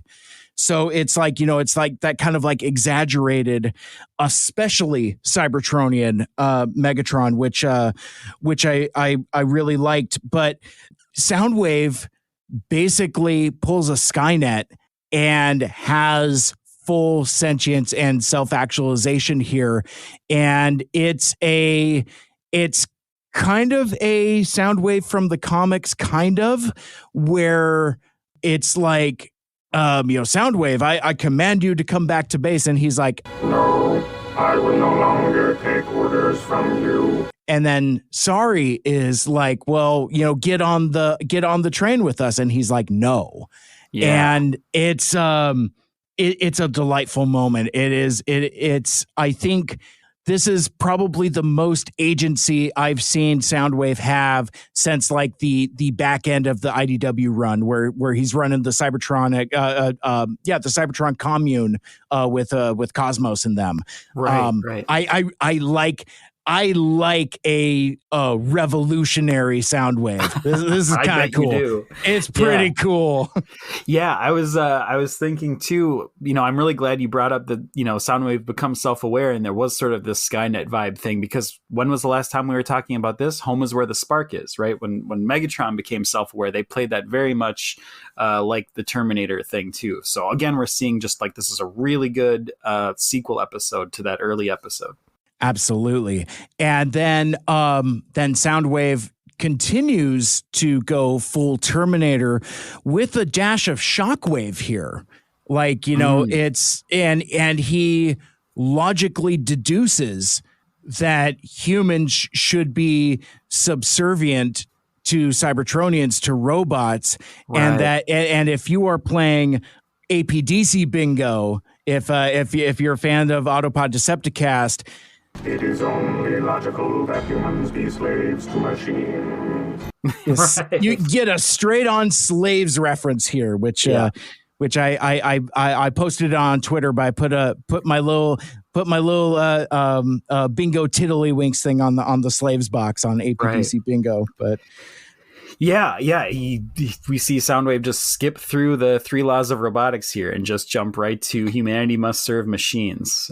So we're there, and this is where Megatron's able to take advantage of this, because now him and Soundwave are on the same page, and so Megatron sicks Soundwave on Sorry and the Autobots because that's Megatron's ultimate plan. But now kind of like how he sort of embellished what the Autobots were to the Dinobots. Now he's saying like, these are disgusting robots that prefer to serve humans. Gross. Yeah. Wipe them out while you're going to get Sorry. Make sure you take out these Autobots.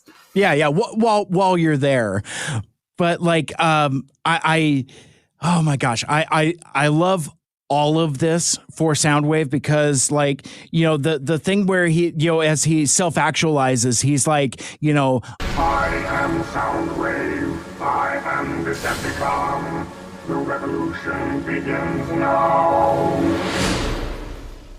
Yeah. And I just really like, I mean, he needs like a Che Guevara beret at that point or something like that. Cause it's very cool. It's and again, it's not a usual Soundwave character trait. Like, you know, he's kind of in it for himself, but not to this extent.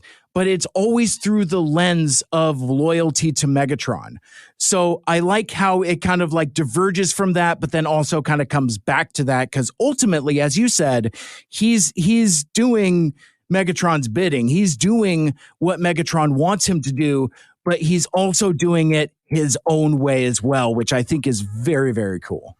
Yeah, well, and then this next moment is a great twist because we see Soundwave doing the Pied Piper bit and calling all the city's bots to him, and you kind of know what's going on here, right? The revolution has begun, but I think this is a really smart twist because the first wave of the bots that he takes over, actually he like sacrifices them to upgrade himself, and I was like, whoa! I totally had forgot that that's how he gets his next alt mode or his next form.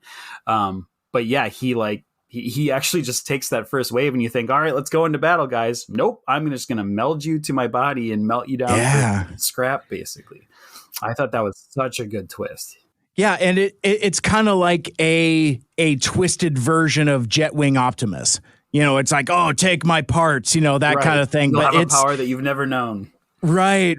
And this is more like, actually, yeah. Why am I making these live action movie references? I've been hanging around with Michael Anders too long because I was going to say it's kind of like it's more like Revenge of the Fallen where it's like, you know, I need parts.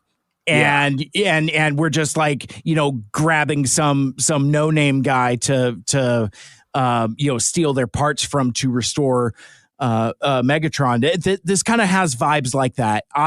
You had asked me earlier in the episode if I thought that sound and music dancing Soundwave was going to be his final form, and I said I didn't know. I wasn't sure. I knew that he was a truck, but one thing I did not know is that the actual evolution of the mass of his body is that it's from like the carcasses of discarded machines, and that he's kind of like a garbage combiner.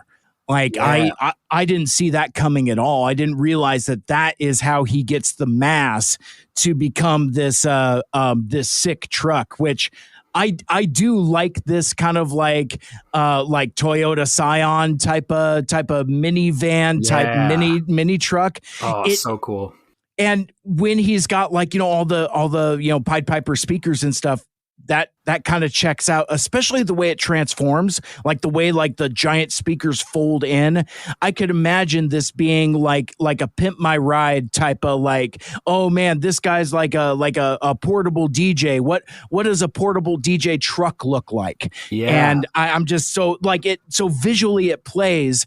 And cause I mean, like they've tried to make contemporary Soundwave vehicles for, you know, 20 to 30 years. And, you know, like some of them are okay. I mean, like, I don't mind like a War for Cybertron, Fall of Cybertron type of, you know, like armored truck, like SWAT van type of thing. It's fine.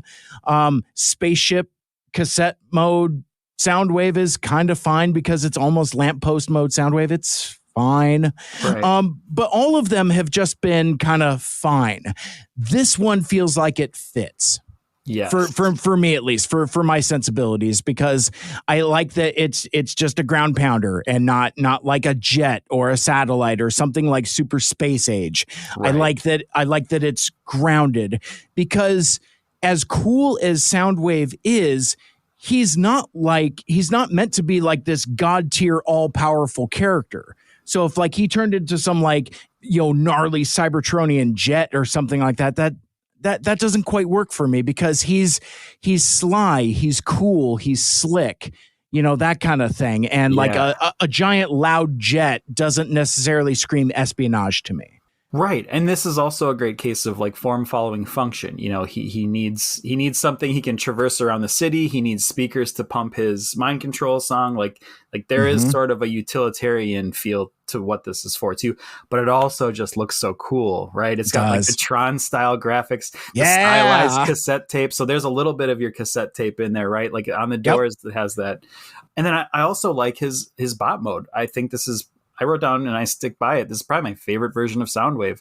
I've never been super attached to the character, so seeing it in this form, a little boxier, a little bulkier, I thought it was a unique take, but it's still just, like you're saying, very clearly Soundwave. Like no one would look at that and be like, I don't know who that is.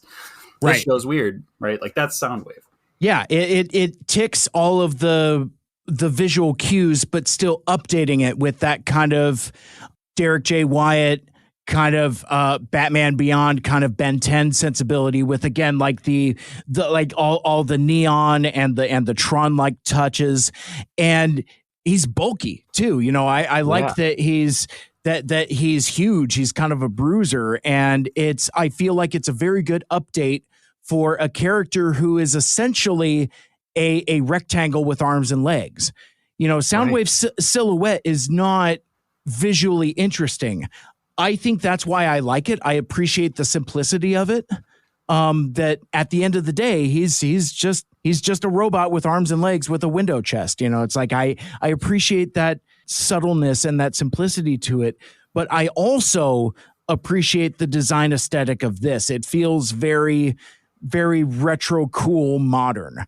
Awesome. Yeah. I think it's really cool. I don't know if it's amongst my favorites yet because I haven't spent a lot of time with it, but you know, yeah, I mean, at a glance and aesthetically and theoretically, I give it all the passes. I mean, again, it's like, you know, with consulting the Soundwave aficionado, I'm like, yes. It's like, it gives me everything, to the point even when he transforms into vehicle mode and he says Operation Recruitment.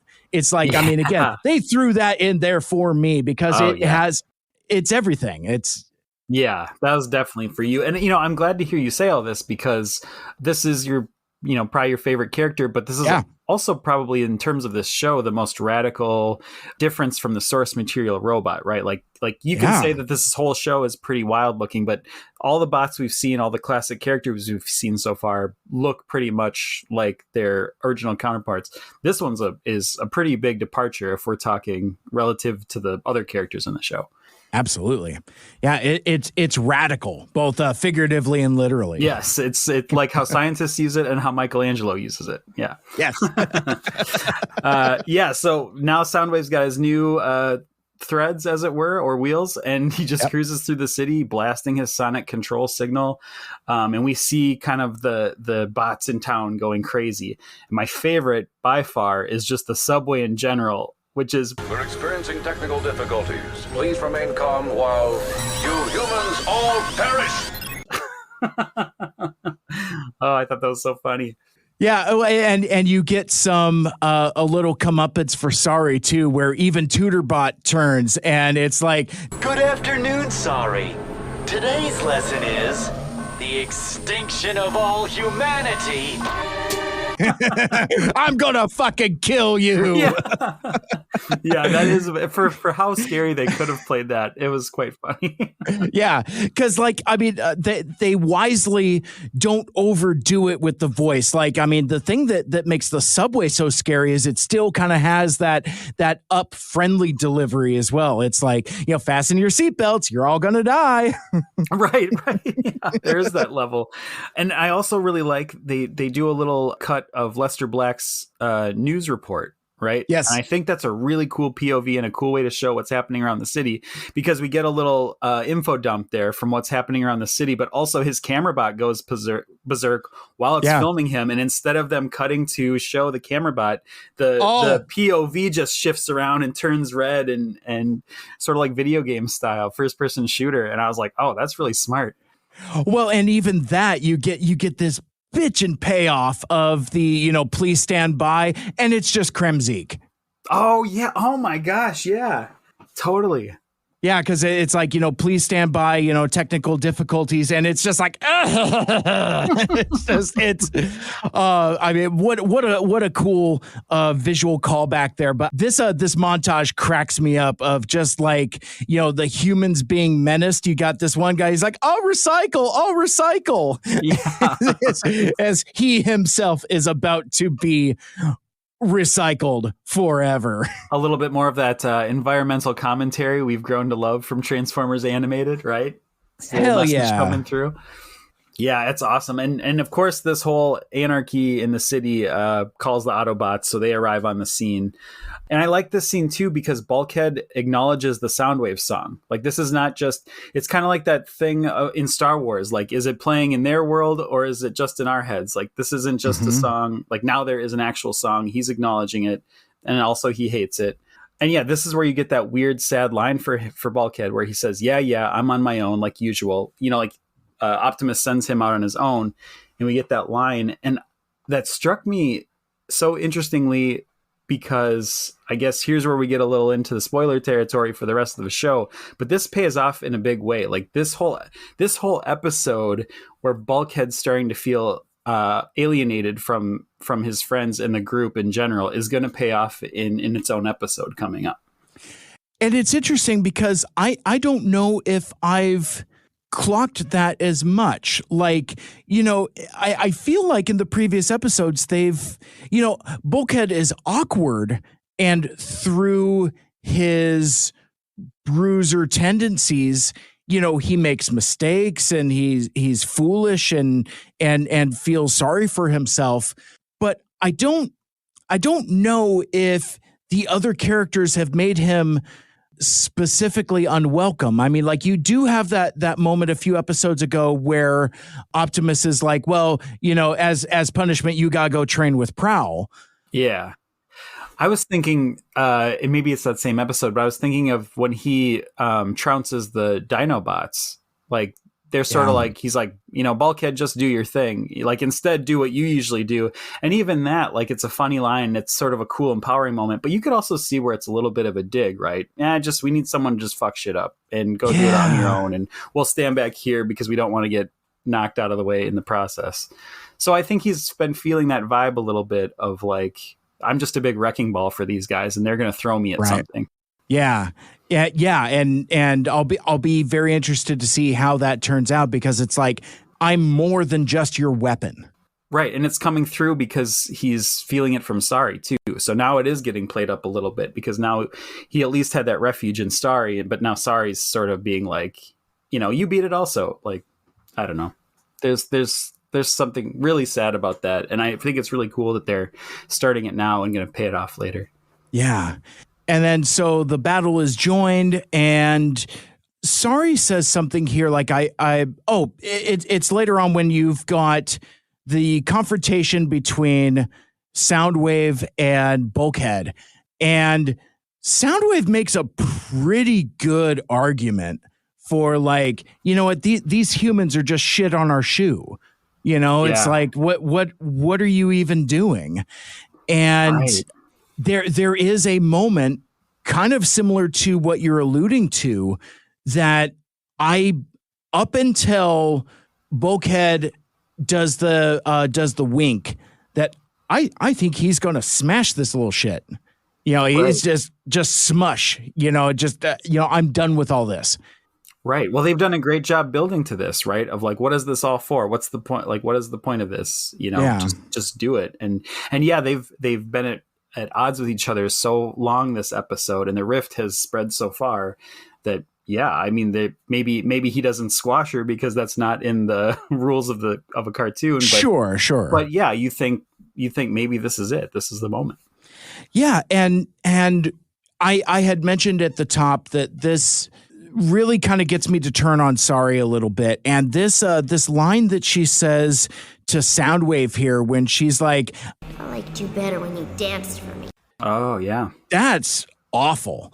And that's almost like, we talked about incel Optimus. This is like, I gender dynamics. And of course she's a child and all that other stuff. But like, I could almost see like a male character saying that to like an adult entertainer or something like that. Like I pay you to dance, that kind of thing. Yeah, well, it's Isaac Sumdac coming through, right? Like now we're really seeing like your father's daughter here. Oh my gosh! Being like, yeah, you're just supposed to be my stuff. I liked it better when you danced.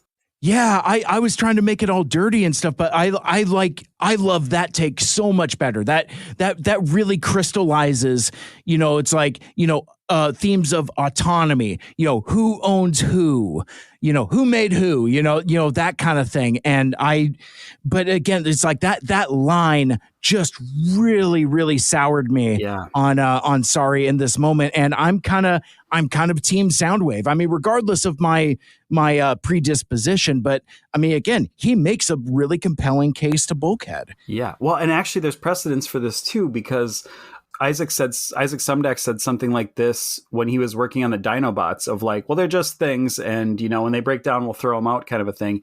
And Bulkhead was there for that. And that rubbed him the wrong way. And that's why he actually teamed up with Prowl to stash the Dinobots. So he's already been exposed to this world of like, well, the humans don't care of us. And so now we're seeing it from the human he's most close with, also kind of having those thoughts. And then here's Soundwave like, brother, I'm making a really good point here. They don't care about us. She just said it. You've seen it before. You can't tell me you haven't. And now it's, about to pay off. Yeah. So I don't remember if it's here or before this, but we kind of intercut with the Autobots fighting the automaton legions of the mechanized police department, where all of these it's City at War, man. It is City at War, man. And again, the impressive military grade hardware of these Sumdac robots that Soundwave has just taken over. It's like after the smoke clears on this, somebody's getting brought up on charges, right? Yeah, well, one would think.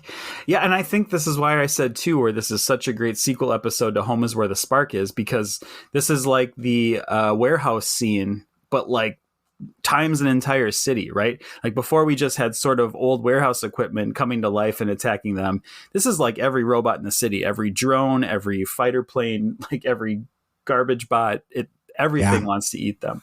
And it's scary. And whereas in the warehouse, it was a little bit like, well, now we're getting to see them show off their powers. There's a more of like, they might not survive this kind of a vibe. Yeah, and the warehouse was more self-contained, whereas, as you said, City at War. One thing that I did clock, though, is you get like this little gear up moment with where everybody throwing on their battle masks.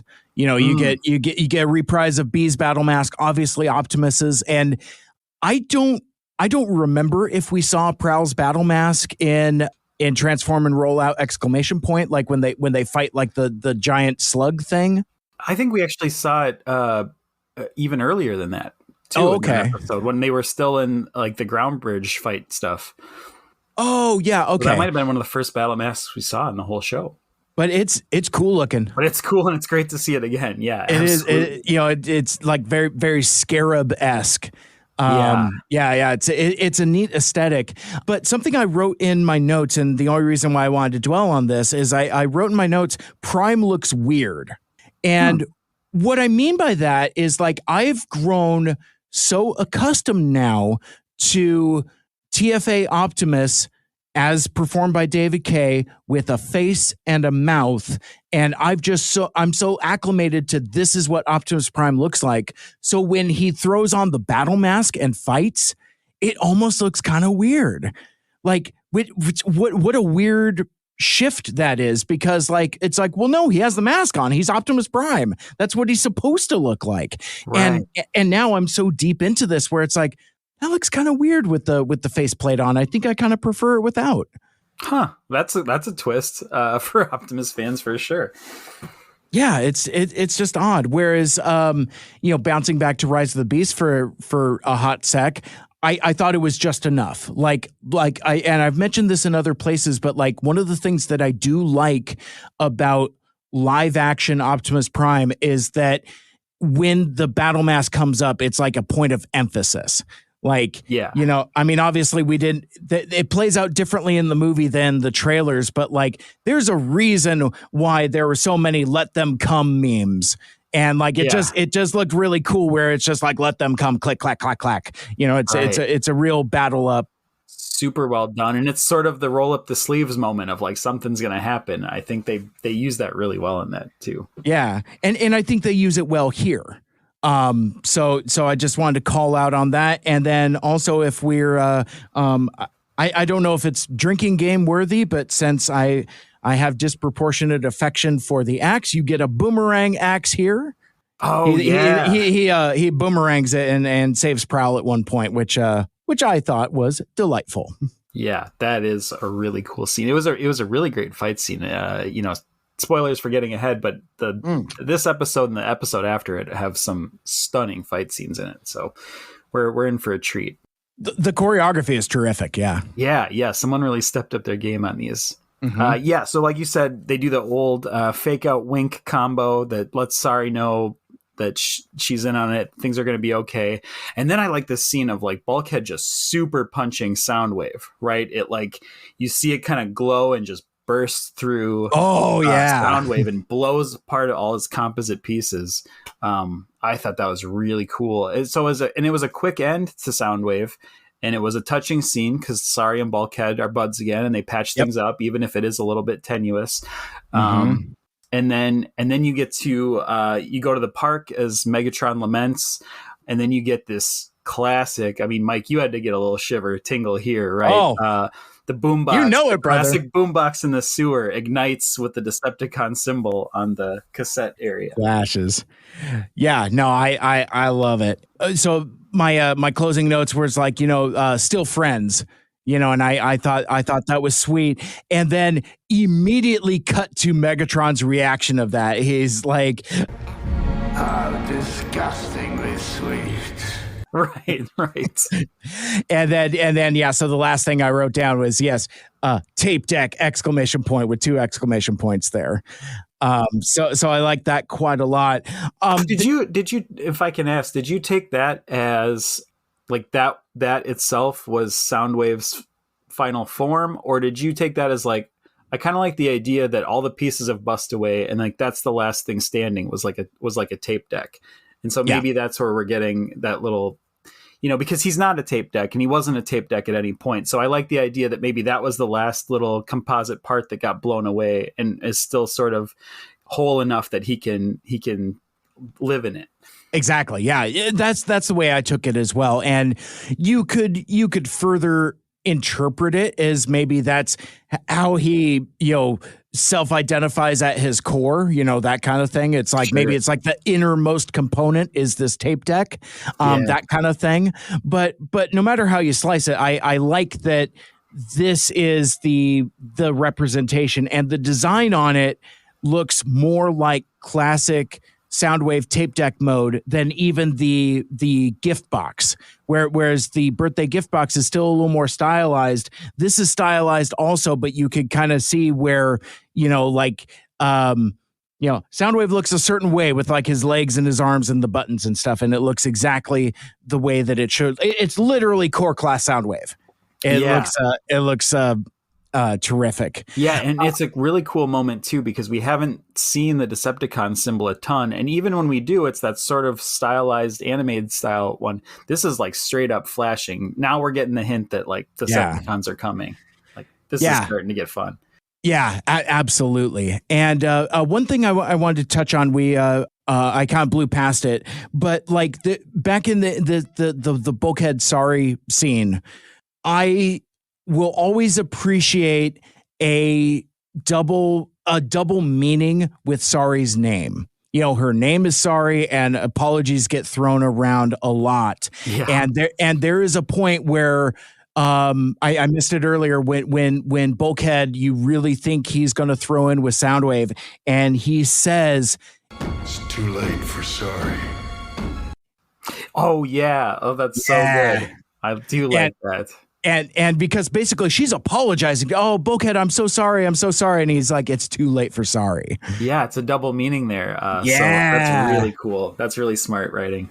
Yeah, those pop up occasionally, so I always get a little bit of a twinge when the one meaning of those comes was up. dubious. I love it. Quite so. So there it is. There is Sound and Fury Transformers Transformers Animated Season 1, Episode 10, the Soundwave episode. And before we move on, because we have a couple more segments to get through before we get out of here. Next up on my list is Mike's G1 score. Yeah, this is what we've all been waiting for, I think, with this one. I think this score might even be higher than I originally thought it was. You know, and it's interesting, like, especially as we talk it through. And I love, what I should almost do. I love how we're workshopping stuff live, but what I should do is I should document what my score is on my notes and then revisit it as we go. I might start doing that. Right, plus or minusing from it as you... Because we've talked about that. We've had this legislation where it's like, oh man, I didn't think about this. Oh, I thought about this. This one gives me all kinds of stuff where it's, it's a heavy Soundwave episode. You got all kinds of like Easter eggs and goodies. This is going to be, I don't know, let's call it a 9.7. Almost at the top. I'm going real high on it because, like, and I'll include like the Kremzik of it. I'll also throw in the My Little Pony stuff, keeping it Hasbro adjacent. Yeah. So Daniel, let's not forget Daniel being in there. And again, just everything having to do with Soundwave. Like he's, the only thing that he isn't is a tape deck that shrinks up. It's like, he grows and like throws little minions out. Yeah. Outside of that, he does everything G1 Soundwave should do. It's like he's loyal to Megatron. He speaks in a certain way. The voice is right. The cadence is right. He says operation. He does some infiltration. He monitors transmissions. He does spying. Yeah, it does stuff that has to do with sound waves, which I think is really cool. Exactly. So yeah, this one's pretty high for me. I like the episode and I like this take. Awesome. Woo, we got through it. I've been dreading this one as much as I've been excited for this one, because this could really make or break this project, right? Like if this was a bad take on Soundwave, maybe you walk away from it, but exactly. So before we close out the show with our famous Michael Andrews pre-coup haiku, a pre-coup, if you will, I would like to dip into the mailbag and share some listener feedback, because it's actually been a while and we've got some really good comments from fans that I would like to share briefly here. First, I'm going to open up the mailbag and go back to our YouTube channel. And again, if you're listening on a podcast, go check out the videos out on YouTube. It's just a static image with a bouncing sound wave, but that's where our buddy Matthew Barbario seems to listen and watch and leave comments. So going back a handful of episodes, back to our Nanosec episode, Doing Lines of Destronium, Matthew writes, another great episode, Mike and Mike. I have to say, I think I appreciate Nanosec more now than I have in my previous viewings after listening to you guys. It makes me appreciate the episode and even the character a bit more when the human villains have always been my least favorite part of the show. And I must say, I love that Alpha Magnus the Alpha Magnus Lights and Sirens score has been officially adopted into the podcast. Keep up the great work, M&M. Oh, that's awesome. I feel like I've done my job now, right? Make them appreciate the human villains more. Matthew, that rocks. I'm really glad you picked up on that. I feel like that's kind of my duty, right? I want to get in the heads a little bit of some of these characters that people, otherwise would turn away from. Mm-hmm. He also left. I like Nanosec. Okay, I just want to say I like Nanosec. I don't feel like I really have to defend him. I actually kind of like that guy. As we've been going through this journey, our episodes have been increasing in length, getting incrementally longer and longer. So Matthew pointed out in our Deep Herding Thrill of the Hunt episode, anyone else sing along or at least lip sync to the theme song ? It's in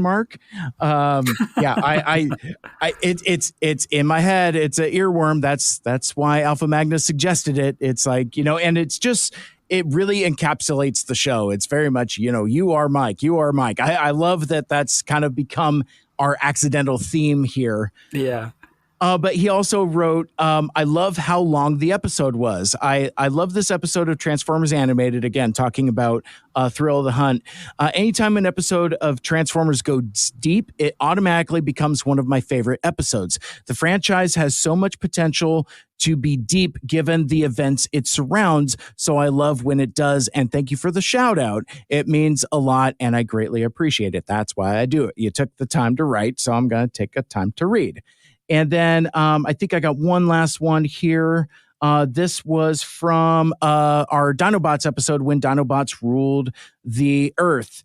This is one of my favorite TFA episodes, so I'm definitely glad to see that Mike Seibert enjoyed it. I never picked up on the Jurassic Park references, which shocks me because I'm a big fan of Jurassic Park. I'm definitely going to need to pay closer attention to that in future rewatches of the episode. Keep up the great work, gentlemen! !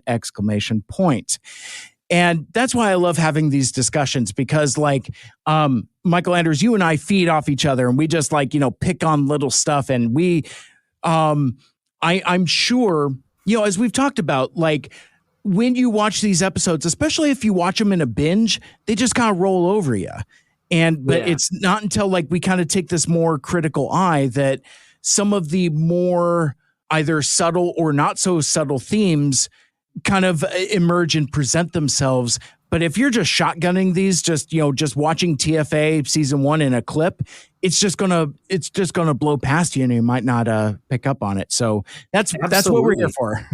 Yeah, and I think too, especially with this show, it's really easy to watch it and get the takeaway, and then put it in a drawer and not watch it again for a number of years, because you kind of get the big strokes, right? You kind of get when the characters come back, and when this Decepticon makes his appearance, and boom, you did the thing.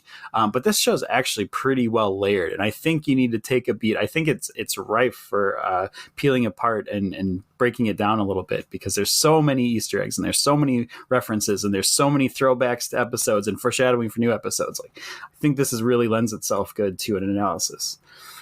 100%. A couple stray tweets before we move on. Alpha Magnus pointed out, on the subject of Brian Posehn, Sarah Silverman program was always my favorite live action of his. And then later in that same thread, Alpha Magnus, I was not expecting the Generation X TV movie to get brought up. Yeah. I still have both that and the David Hasselhoff, Nick Fury on VHS somewhere. Dr. Mandroid is still my favorite from that. Oh, I'm sorry. I have. We got a little Earthspark on the brain. Yeah. Dr. Mordred is still my favorite from that era of those live action Fox nonsense. They lost the license, but still made a Doctor Strange movie. And then the last one I want to shout out here for this episode, we got to give some love to our buddy Springer Sword out on Twitter, because this dude, who I think basically his Twitter persona identifies as Springer, the heroic robot, but which we were talking about, can cut you on some of the toys at the top of the episode. So very fitting bookend here. Oh, Springer Sword, there it is, the titular Springer Sword. But he had recently picked up a Transformers animated Bumblebee, the same one I got that I was gifted by Anthony from TFU.info. But he's been doing toy photography and photo manipulation more or less to coincide with some of our episodes. So he put up like a Bumblebee doing the rocketing into space with that figure, and his toy photography is just amazing. And I love that he's recently picked up on Transformers Animated as well. So it's this is Transformers Animated, Transformers Reanimated with Greg and Yoshi, where they write comic book stories taking place after season 2, but before the movie. anyway, it's just like he's been doing terrific stuff in the photo manipulation space and toy photography. And if you're not following him at Springer's Sword out on Twitter, you're really doing yourself a disservice. Go check that out.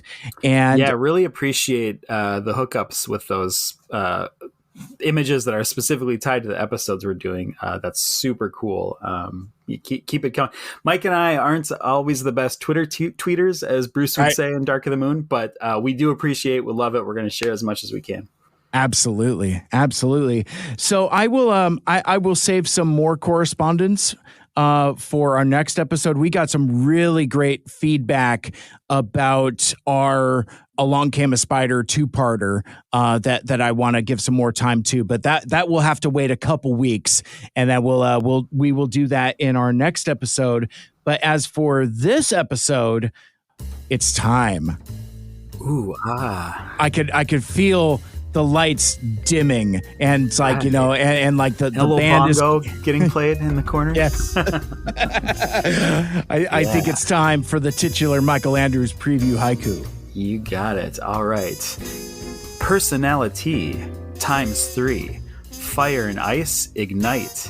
Loyal lunk explodes. Yeah. Snap. I'm doing all these sound effects that I know I'm going to put in anyway, but it's like... That's how he remembers, folks. He wouldn't put it in otherwise. That is specifically true. Peek behind the curtain, all of like the quotes and stuff that we put in, it's generally because we say them. And then I've really gotten in this rhythm of, it's like, because like, as folks have watched the trajectory of the podcast, it's like sometimes it was very little audio, then it was way too much audio. And now it's kind of settled in where it's like just right, where it's like I'm not dubbing in the entire episode because we want you to go check out the episodes, but it kind of gives you a flavor and that context of what we're talking about. I think if I don't say so myself, I think we found a way to split the difference. Yeah, I think you've come a long way from the Prometheus Black episode. When I was clocking, I think at one point I realized it was at least one quote per minute, like one soundbite per minute of the show. And you were like, this is a lot of work. And I was like, yeah, you're pretty much putting the whole episode in. Yeah. It's like, no, I was doing the, I was on that Professor Princess cocaine. I'm just like, just put in all the audios. A little too much powdered sugar, folks. Yeah. If you know what we mean. I was a little coked up on Peter Stormare there. I went to his club in Bad Boys 2 and this got real dark real quick. Yeah. I guess let's get out of here, and that will wrap up this episode of Two Mikes, Two Furious animated Transformers. And until next time, take care of yourselves and take care of each other and be good humans and make good choices and all the rest. And eat some pizza. All the pizzas, yes. All the pizzas. All the pizzas. One of these days we should start talking about like particular pizza combinations to go with episodes. I don't know. Yeah, some pizza pairings for the episodes. Want to be a guest on the show? Send us an email, 2mikes2furious@gmail.com. Interact with us on social media. You can follow 2 Mikes 2 Furious on Twitter, Facebook, and Instagram at 2 Mikes 2 Furious. And raise your voice. Leave us a voicemail message at 260-274-MIKE. Again, that's 260-274-6453.